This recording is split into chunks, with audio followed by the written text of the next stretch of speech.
एक बात जरूर कहना चाहूंगी, ये जो उद्धव ठाकरे जी हैं, इन्होंने ज्ञान की बातें और सिद्धांत की बातें बिल्कुल नहीं करनी चाहिए।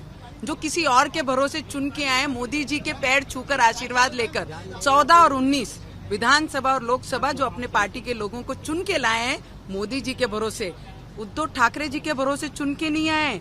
खून का पसीना करना पड़ता है जब लोग लोकसभा और विधानसभा चुन के आते हैं। बैक स्टैंपिंग की है तो ये उद्धव ठाकरे जी ने की है। और भगवान के नाम लेने में अगर कोई मुझे जेल में डाल जाता है तो आखिरी सांस तक मैं भगवान का नाम लेना छोड़ूंगी नहीं। भगवान का नाम स्मरण करती थी, करूंगी और आगे भी करती रहूंगी, उसमें कोई नहीं रोक सकता। 100% मैं संजय राउत जी जो पोपट हैं उद्धव ठाकरे जी के, उसके अगेंस्ट में FIR करूंगी।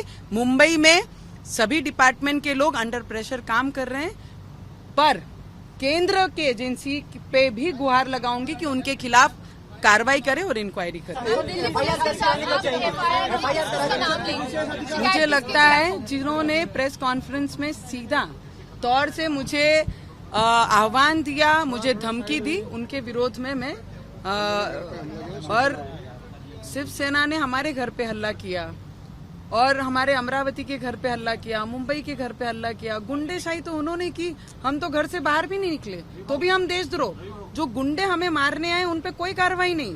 जो खुलेआम प्रेस कॉन्फ्रेंस में मुझे बोलते हैं 20 फुट नीचे गाड़ देंगे, महिला को नीचे गाड़ देंगे। मैं तो आ गई हूँ दिल्ली, मैं तो मुंबई भी थी, गाड़ के तो देखते।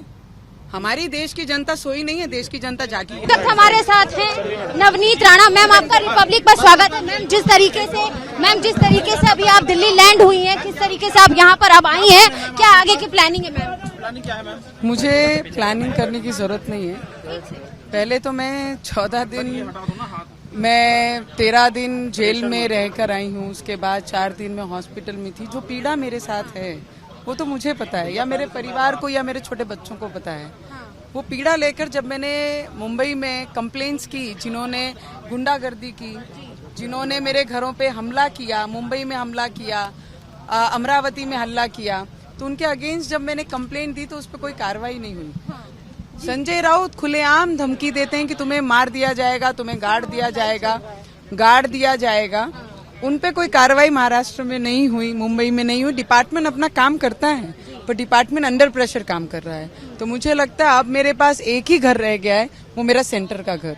मेरी न्याय, जहाँ मैं लोगों के न्याय के लिए लड़ती हूँ, मैं खुद को अगर न्याय नहीं मांग पाऊंगी तो मैं लोगों को कहाँ से न्याय दे पाऊंगी? मैम, आप अभी यहाँ पर आई हैं, क्या संजय राउत के खिलाफ आप कंप्लेंट करेंगी? 101% कंप्लेन करूंगी और मैं खुद जाऊंगी पुलिस स्टेशन कंप्लेंट देने के लिए। जो भी उन्होंने प्रेस कॉन्फ्रेंस में ओपनली मुझे गुंडागर्दी के हिसाब से जो टॉर्चर और जो थ्रेट दिया है, मारने की धमकी दी है, उसके अगेंस्ट मुझे जाना ही पड़ेगा। मैं लड़ूंगी, मैं रोऊंगी नहीं, मैं लड़ूंगी। और ये देश की महिला है, देश की महिला इतनी शांति से डरने वाली नहीं है और लड़ने वाली। और वो कह रहे कि कोर्ट के जो नियम का जो है उसका उल्लंघन किया है, जो आपको जमानत मिली है उसको लेकर उद्धव सरकार दोबारा जा सकती है कोर्ट में। मैं आपको एक चीज बताना जरूर चाहूंगी कि कोर्ट का हमने सम्मान हमेशा किया है एज ए भारतीय नागरिक और as a responsible, as a member of parliament too. हमें रिस्पॉन्सिबिलिटी और कोर्ट का आदेश मैंने माना, इसलिए वो सब्जेक्ट पे मैंने कोई भी चर्चा ना करते हुए मैंने सिर्फ जो मेरे साथ बीती है उस पे मैंने भाष्य किया है, ना कि वो पर्टिकुलर सब्जेक्ट पे जब कोर्ट ने कहा उस पे आप कुछ बात नहीं करेंगे तो उस पे मैंने कोई चर्चा नहीं की। पर मुझे तो मेरा राइट्स, जो मेरा अधिकार संविधान ने दिया है ये देश में, फ्रीडम ऑफ स्पीच, वो तो मैं जरूर करूंगी। कोर्ट अगर नोटिस भेजेगी मैम तब आप क्या करेंगे? हम लीगली कोर्ट को ये जरूर बताना चाहेंगे कि हमने किस बात पे लोगों के सामने आके प्रेस के साथ में बात की। मेरा पीड़ा जेल से लेकर लॉकअप से लेके जेल तक मेरे साथ क्या दुर्व्यवहार हुआ, किस तरीके से हमें पीड़ा पहुंचाने का काम किया, मेरी हेल्थ इशू को बढ़ाने का किसने काम किया। 27 को डॉक्टर लिख के देते हैं पर उसके बावजूद मुझे हॉस्पिटल 4 तारीख तक नहीं लेके जाया जाता है।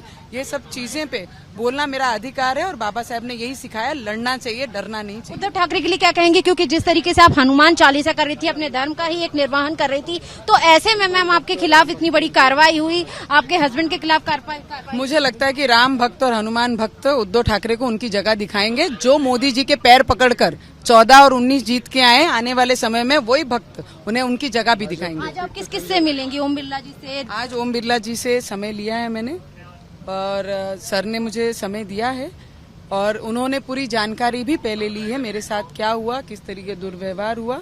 आज मैं जाके एक सदस्य होने के नाते जरूर मेरी पीड़ा उनके सामने रखूंगी। मैं उनसे भी समय मांगूंगी और उन्होंने वैसे भी पूरी जानकारी, एक महिला और सभागृह की सदस्य होने के नाते उन्होंने पूरी जानकारी ली है, पर मैं जाकर अपनी पीड़ा उनके सामने रखने का काम करूंगी।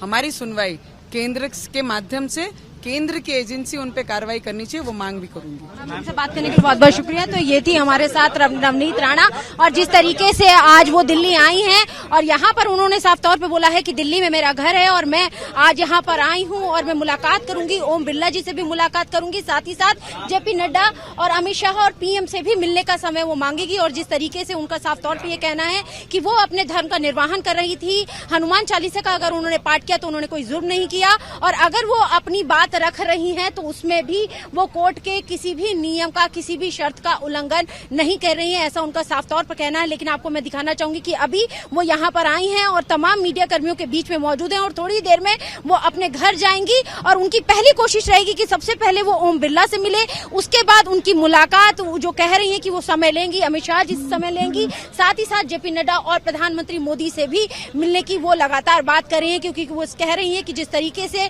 देश के मुखिया हैं प्रधानमंत्री नरेंद्र मोदी और बेटियों का वो खासतौर से ख्याल रखते, तो ऐसे में उनसे वो मिलना जरूर चाहेंगी।